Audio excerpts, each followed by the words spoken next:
Hello guys, welcome to my মামিদের রান্নাঘরে। আজ মামি বানাবে প্রায় 3 পাউন্ডের একটি কেক। তো আমরা এভাবে সুন্দর করে কেটে স্লাইড করে নিব। 3টা স্লাইড করব যাতে একটু বড় হয়, লেয়ারগুলো সুন্দর দেখায়।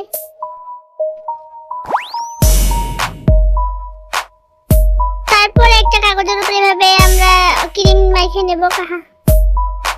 হাতের কাছে একটা বক্স ছিল, বক্সটাকে সুন্দর করে কেটে এভাবে ফ্রেমের মতো তৈরি করে নিয়েছি। তারপরে এখানে আমরা কেক দিয়ে দেবো।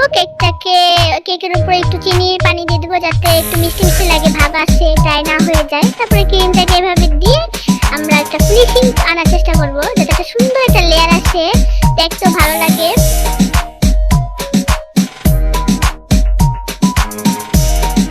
আমরা কেকের পরে আগে স্লাইডটা আর কি দিয়ে দেবো।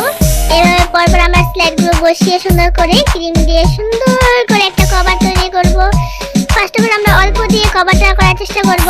তারপর হচ্ছে আমরা একটা ভারী কভার আনার চেষ্টা করব যাতে কেকটার মধ্যে খুব ভালো একটা ফিনিশিং আসে।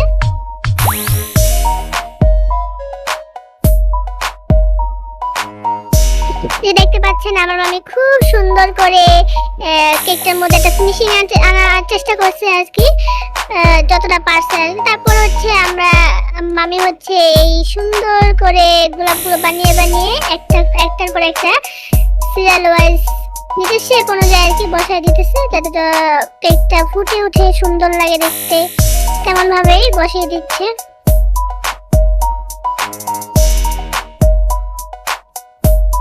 যতটা মনে করি একটা কেক বানাতে খুব সহজ, সময় কম লাগে, আসলে না। যারা বানায় যারা কেক ডেকোরেশন করে তারাই জানে আর কি এটা কেকের পিছনে কতটা পরিশ্রম লাগে। এই কেকটা বানাতে আমার মামির সময় লেগেছিল প্রায়